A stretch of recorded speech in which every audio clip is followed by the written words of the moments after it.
보내는 경우가 있습니다. 사람들은 기본적으로 이런 회사에 대한 신뢰를 갖고 있습니다. 그래서 중요한 편지나 물건을 맡깁니다. 너무 당연한 이야기지만 우리는 물건을 우체국이나 택배 회사에 주는 것은 아닙니다. 보내야 하는 사람에게 잘 전달하도록 위탁하는 것입니다. 그런데 만약 물건을 운반하는 사람이 마치 그것을 자기 것인 것처럼 뜯고 꺼내서 자랑하고 그리고 보내야 하는 사람에게 제대로 전달하지 않는다면 어떻겠습니까? 위탁한다라는 것의 요점은 위탁받은 사람이 그것의 소유자가 아니라는 점입니다. 물건을 맡긴 사람이 있고 그리고 그것을 받아야 하는 사람이 있습니다. 오늘 본문 속에서 바울은 이 위탁받은 사람들, 위탁받은 백성에 대한 이야기를 하고 있습니다. 오늘 우리가 읽은 본문 중에 2절 말씀을 먼저 같이 보겠습니다. 2절 말씀을 보면은 범사에 많으니 우선은 그들이 하나님의 말씀을 맡았음이니라 라고 말합니다. 하나님의 말씀을 맡았다, 하나님의 말씀을 위탁받았다라는 것입니다. 여기서 바울은 로기아라고 하는 로고스의 복수형을 사용하면서 말씀들이라는 표현을 하고 있습니다. 이것은 구체적인 의미로 본다면 율법, 도라를 말하는 것이고 또 보다 넓게 우리가 이해한다면 이스라엘의 역사 속에서 하나님께서 주신 언약들이라고도 볼 수가 있을 것입니다. 그런 모든 것을 내포해서 하나님의 메시지를 위탁받았다, 맡았다라고 이해를 할 수가 있습니다. 이스라엘, 유대인은 세상의 빛이 되어서 하나님의 모든 피조물을 위하여 하나님의 메시지를 위탁받아서 그것을 전해야 하는 책임을 갖고 있습니다. 그들에게는 그런 의무가 주어졌다라는 것입니다. 하나님께서 맡기신, 위탁하신 그 메시지를 하나님이 하나님이시라고 이 세상에 드러내야 하는 책임이 이스라엘 유대인들에게 있었다라는 것입니다. 그런데 우리가 지난 주일에 봤던 2장의 내용은 이스라엘이 그 역사 속에서 이 사명, 이 맡겨진 일을 완전히 실패하고 말았다라는 것을 바울은 말했습니다. 그들은 위탁받은 사람임에도 불구하고 그것이 마치 자기의 특권인 것 마냥 특권의 징표로 여겼습니다. 사울이라는 이 편지를 쓰는 바울의 젊은 시절, 사울은 어땠습니까? 그 젊은이는 하나님의 백성이라는 특권을 휘둘렀습니다. 그리고 그 특권을 갖고 폭력까지도 마다하지 않는, 그리고 그것은 정의의 이름으로 모든 것을 다 포장할 수 있다고 생각했었던 그 모습을 우리는 알고 있습니다. 처음에 말씀드린 배달원의 비유로 생각해 보면 마치 어떤 배달원이 운반하는 물건을 뜯어서 그것이 자기 것인 것처럼 자랑하면서 정작 해야 하는 배달은 거부하고 있는 모습입니다.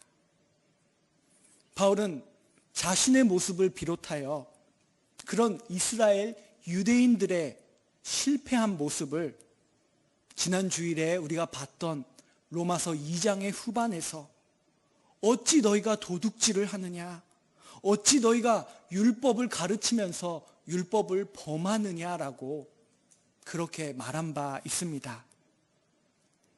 위탁을 받은 배달원, 메신저에게 가장 중요한 것은 딱 한 가지입니다.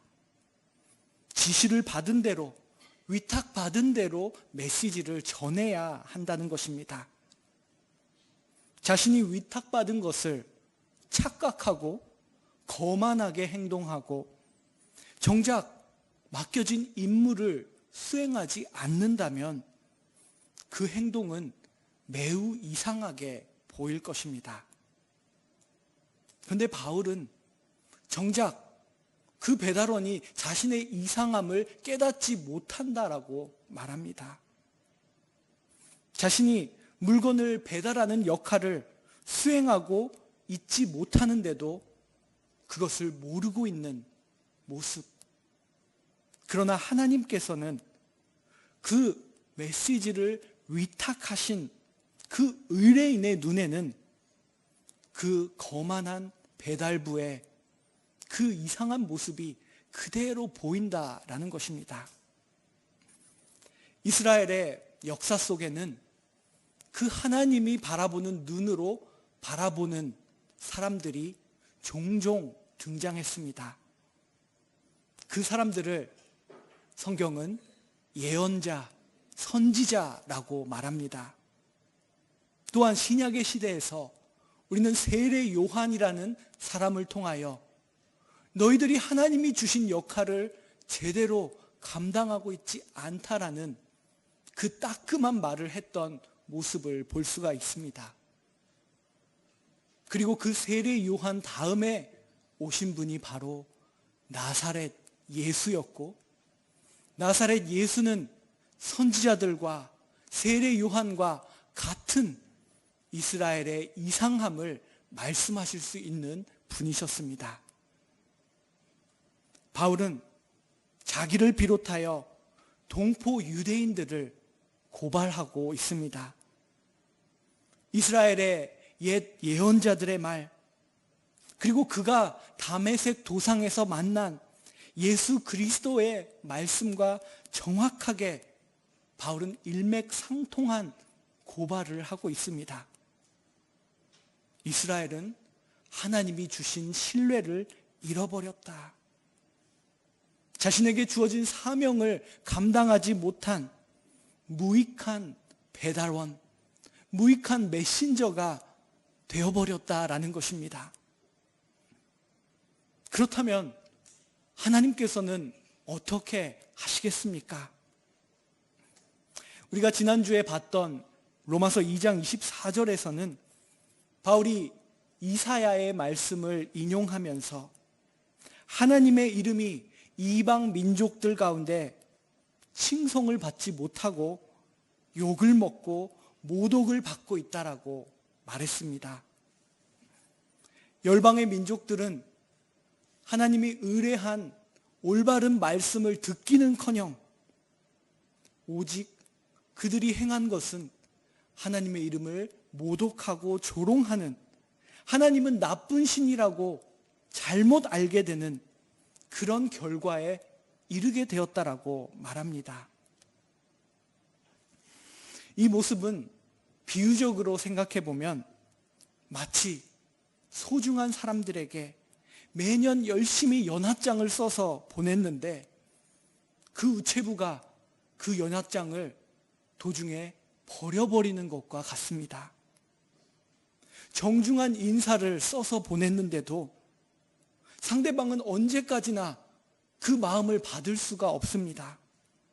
오히려 그 연합장을 보낸 사람을 예의도 없는 무례한 사람으로 오해하고 조롱하게 된다라는 것입니다. 그러나 하나님은 이런 정말 어이가 없는 상황에도 불구하고 여전히 하나님의 처음 마음, 하나님의 원래의 계획에 신실하실 것이다 라는 것을 바울은 오늘 본문에서 말하고자 합니다. 오늘 본문 3절 말씀을 다시 보겠습니다. 어떤 자들이 믿지 아니하였으면 어찌하리요? 그 믿지 아니함이 하나님의 미쁘심을 패하겠느냐?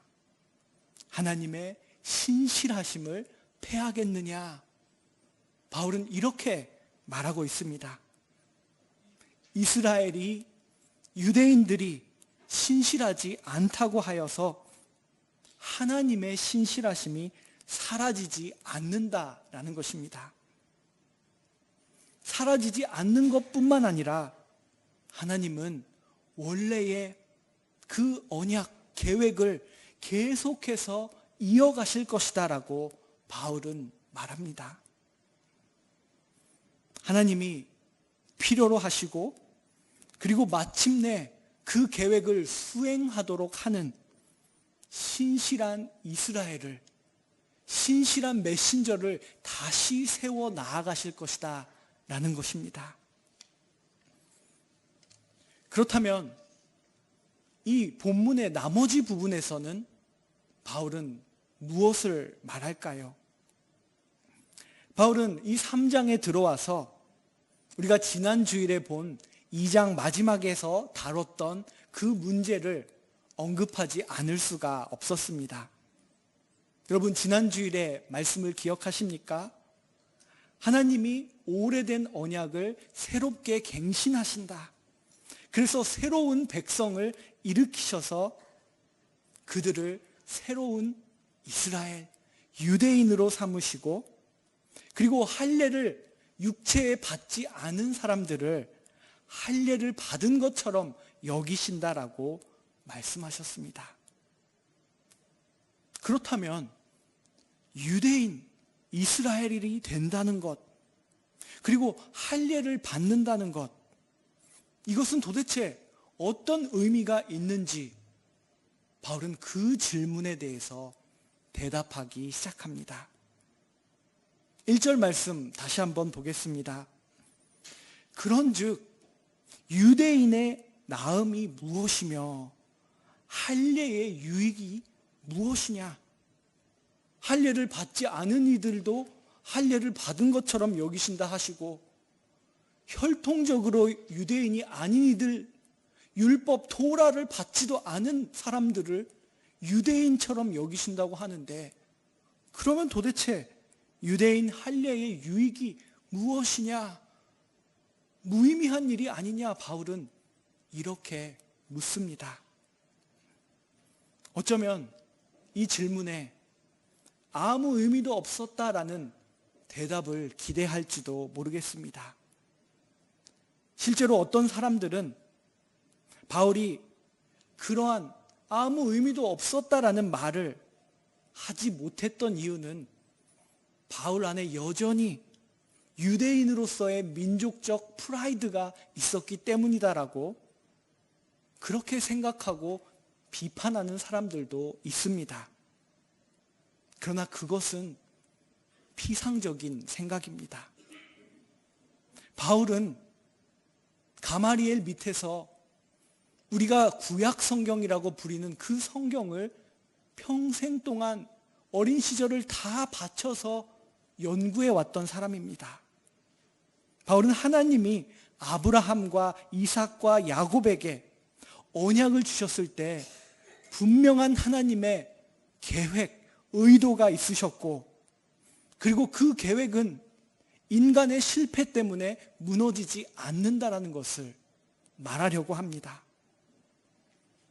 바울은 메시아로 오신 예수 안에서 하나님은 아브라함에게 주신 언약을 지키셨고, 그리고 성령을 통하여서 완전하시고 최종적으로도 그 언약을 이루실 것이다라고 계속 그 믿음을 표하고 있습니다. 하나님과 세상, 복음에 대한 이런 이해는 바울의 믿음 속에, 이 믿음 속에 기초를 두고 있다는 것을 우리는 알게 됩니다. 바울은 이스라엘이 하나님의 택한 백성이라는 생각을 한 번도 포기한 적이 없습니다. 그런데 아직까지 이 3장의 시점에서는 어떻게 이 많은 요소들을 잘 배열시키고 맞춰야 할지 아직은 설명할 수가 없습니다. 그러나 바울은 분명한 믿음을 갖고 있습니다. 이 모습은 어떻게 보면 믿음의 성격을 나타내는 것 같습니다. 내 몸과 마음은 믿음을 말하고 느낄 수 있는데, 하나님이 일하시고 계심을 분명히 느낄 수 있는데 그것을 언어로 표현하지 못할 때가 있습니다. 바울 또한 그 믿음을 갖고 지금 계속 이 로마서를 써 나갑니다.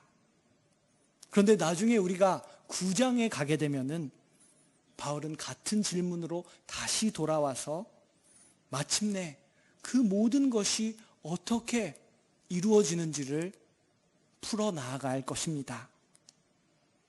이미 바울은 살짝 언급한 바 있지만 그의 요지는 이러한 것입니다.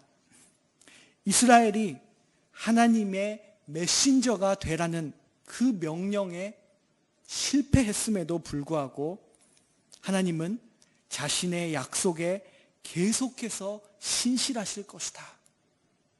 우체부가 그 메시지를 잘 전하지 못했지만 계속해서 메시지를 전하기 위한 하나님의 일하심이 멈추지 않을 것이다 라는 것이 바울이 말하고 있는 내용입니다. 4절에서 바울은 이렇게 말합니다. 그럴 수 없느니라. 하나님은 결코 멈추지 아니하신다라는 것입니다. 사람은 다 거짓되되 오직 하나님은 참되시다 할지어다.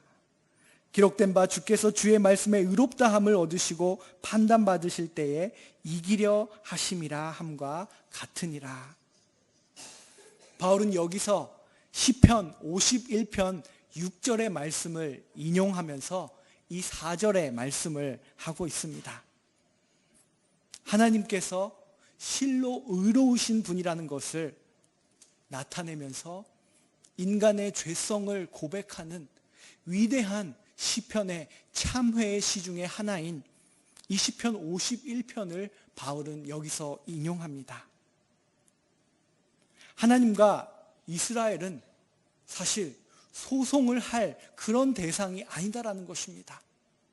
하나님은 인간과 같은 레벨에 있지 아니하시고 하나님은 인간을 장차 심판하실 심판대에 앉아 계시는 분이시고 하나님이 의롭다 하는 것은 우리가 다툴 만한 사항조차도 아니다라는 것을, 그렇지 않다라는 이 바울의 4절의 말씀을 통하여서 우리는 알 수가 있습니다. 6절에서 또 한 번 바울은 말합니다. 결코 그렇지 아니하니라. 만일 그러하면 하나님이 어찌 세상을 심판하리요. 하나님이 인간과 같은 레벨에서 따지고 다투는 그런 분이시라면 어찌 하나님이 심판 자리에 앉으실 수 있단 말인가? 결코 그렇지 않다라고 바울은 말합니다. 이스라엘은 주어진 그 위탁받은 일에 실패했지만 하나님은 여전히 그 언약에 신실하시다면 이번에는 또 하나의 질문, 또 하나의 의의가 제시될 수가 있습니다. 이스라엘이 그 메시지를 전하지 못한다고 해서 하나님이 그럼에도 불구하고 포기하지 않으시고 새로운 길을 찾으셔야 한다면 이는 결국 이스라엘의 실패가 하나님의 신실하심을 더 선명하게 드러낼 수 있는 길이 되지 않았느냐라는 약간 복잡한 질문입니다. 어떻게 하나님은 오히려 하나님의 의를 더 선명하게 드러내셨는데 이스라엘을 칭찬하지 않고 그들의 실패를 꾸짖으시느냐?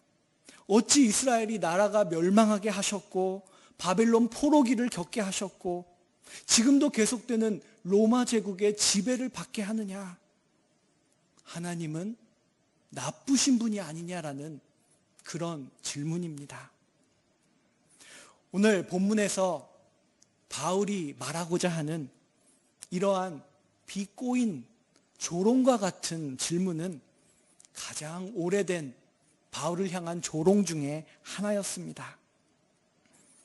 그냥 불의한 일을 저질러 버리고 하나님이 그것을 다 수습하고 바로잡게 한다면 하나님의 위대하심은 오히려 더 크게 나타나지 않는가? 그런 식으로 따지고 질문하는 것입니다. 바울이 전하는 이 복음에는 값없는 용서, 믿음으로 의롭다함을 얻는 칭의라는 개념이 있습니다. 그런데 그것을 한쪽 귀로만 듣는다면, 바울이 전하고자 하는 의도를 제대로 이해하지 못한다면 오늘 본문에 있는 것과 같은 잘못된 비판을 할 수 있다는 것입니다. 바울은 선을 이루기 위해 악을 행하는 것이 오히려 더 좋다고 그렇게 가르치고 있다. 바울을 그런 식으로 비판했던 사람들이 이 당시에 있었습니다. 바울은 그 소리를 많이 들어왔던 것 같습니다. 그래서 바울은 그런 사람들에게 이 로마서 3장을 통하여서 대답합니다. 그런 사람들은 오히려 하나님의 심판을 받게 될 것이다. 8절의 마지막 부분에 바울이 그렇게 말하는 내용을 볼 수가 있습니다.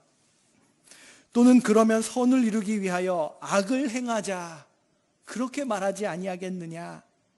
어떤 이들이 그렇게 비방하고 우리가 즉 바울 일행이 그런 말을 하고 다닌다고 말한다. 그들은 정죄받을 것이 마땅하니라. 바울은 그렇게 대답합니다. 이 6절에서 8절에 나와 있는 이런 약간 꼬여있는 지적인 조롱과 같은 비난. 많은 사람들은 왜 이렇게 복잡한 이야기를 해야 하는지 그냥 무시해버리면 되지 않는가 그렇게 생각할 수도 있습니다.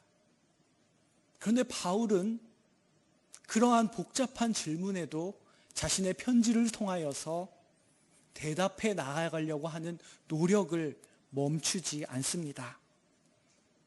오늘 본문 5절을 보면은 괄호에 바울의 이런 말이 들어가 있습니다. 내가 사람의 말하는 대로 말하노니. 내가 그 사람들과 똑같은 사상을 갖고 있는 것은 아니지만 그 사람들의 말하는 방법으로 조금 말해보려고 노력한다. 그 사람들을 무시하지 않는다 라는 의미로도 우리가 이해할 수가 있습니다. 그러면서 자신이 할 수 있는 한에 대답을 하려고 하는 바울의 모습입니다. 어쩌면 이런 태도는 오늘날 우리들에게도 필요한 중요한 태도가 아닐까 생각합니다. 어떤 문제 제기가 되었을 때 그것은 말도 안 되는 소리니까 무시해버리고 없었던 것으로 하는 것이 아니라 충분히 생각해 보는 것입니다. 우리가 하나님과 하나님이 다스리는 그 방법을 다 이해할 수는 없습니다. 그러나 우리는 모든 점에서 우리에게 다가오는 때로는 꼬여있고 지적인 도전을 피해서는 안 된다라는 것입니다. 예수님께서는 자신에게 도전해오고 그리고 함정에 빠뜨리려고 했던 율법학자의 질문, 첫째 되는 계명은 무엇이라고 생각하십니까? 이 비꼬인 질문에 이렇게 대답하셨습니다. 너의 마음을 다하고 목숨을 다하고 뜻을 다하고 힘을 다하여 주 너의 하나님을 사랑하라 하신 것이요. 여기에서 마음과 목숨과 힘을 다하라고 말씀하셨는데 한 가지 더 뜻을 다하라고 예수님께서는 구약의 말씀을 인용하시면서 그렇게 말씀하셨습니다. 여기서 우리나라 개역개정 성경이 뜻이라고 번역한 이 말씀은 사실 지성도 포함하고 있습니다. 우리가 뜻을 다하여 우리의 지성도 마음도 몸도 다하여서 최선을 다해 하나님을 사랑해야 한다. 바울은 자신을 향한 그런 지식인들의 질문에 대해서도 최선을 다하여 대답하면서 뜻을, 지성을 다하여 하나님을 사랑하려고 하는 모습을 보여주고 있습니다. 바울은 앞서 말씀드린 대로 로마서 9장에 가서 이 복잡한 문제를 또 한 번 다룹니다. 그런데 그 9장까지 가기에 4장, 5장, 6장, 7장, 8장 이곳에서 다루는 약간 각도가 다른 것처럼 보이는 수많은 로마 교회 안에 있는 문제들을 통하여서 바울은 9장에서 더 확실하게 문제에 대한 답을 찾아갈 수 있게 됩니다. 그런 의미에서 로마서는 훌륭한 교향곡과도 비슷합니다.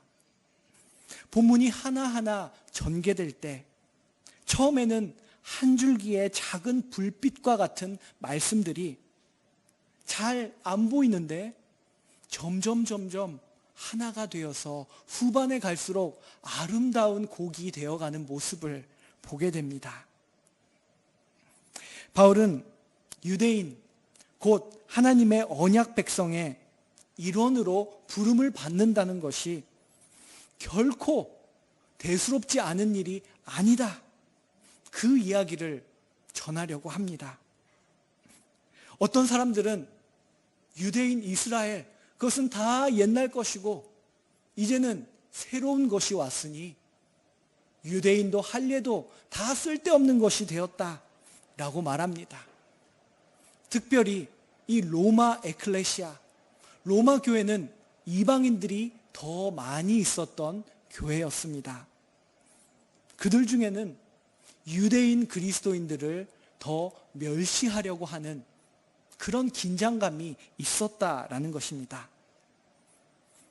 이방인의 사도라고 말하는 바울은 결코 그렇지 않다라고 말합니다.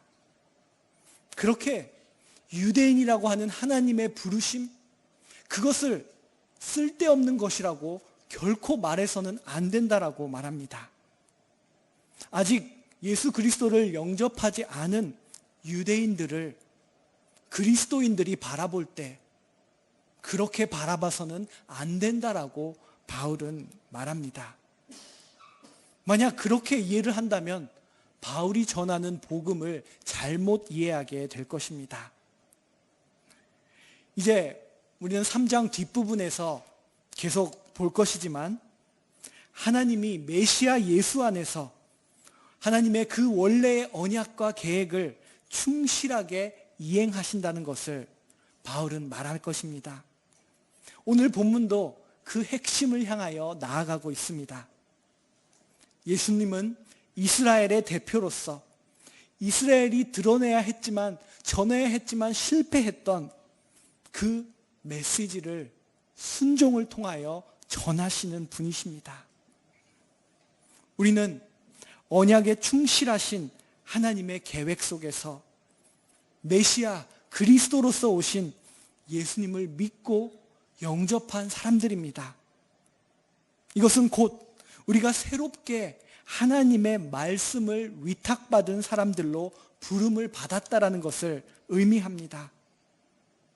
우리 또한 이것을 거만한 태도로 이 말씀을 제대로 전하지 않는 그러한 실패를 범할 수도 있습니다. 오늘 바울이 전하는 이 말씀 앞에서 우리에게 주신 말씀을 위탁받은 사람들로서의 그 사명을 성실하게 응답하고 이행해 나아가는 저와 여러분이 되기를 간절히 소망합니다. 기도하겠습니다. 하나님 아버지, 저희들을 통하여서 이 바울의 로마서를 보게 하시고 이 로마서에 기록된 하나님의 마음, 하나님의 그 언약에 충실하신 모습이 어떻게 이루어져 나아가는지를 깨닫게 하시니 참으로 감사합니다. 하나님, 이스라엘 백성이 말씀을 위탁하던 그런 백성으로서 실패한 모습을 바라보면서 새롭게 말씀을 위탁받은 우리가 어떠한 삶을 살아가야 하는지 그 바울의 목소리에 귀를 기울이고 바울이 살아갔던 그 삶을 우리 또한 살아갈 수 있도록 인도하여 주시옵소서. 예수 그리스도의 이름으로 기도드립니다. 아멘. 찬송가 290장 함께 부르겠습니다.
주께 돌아와 보시어라. 내 주 예수 너희를 돌보실 때에 참 복락과 안위가 넘치겠네. 주 널 위해 비네. 주 널 위해 비네. 주 널 위해 비네. 항상 비시네. 준비하신 예물 바치겠습니다.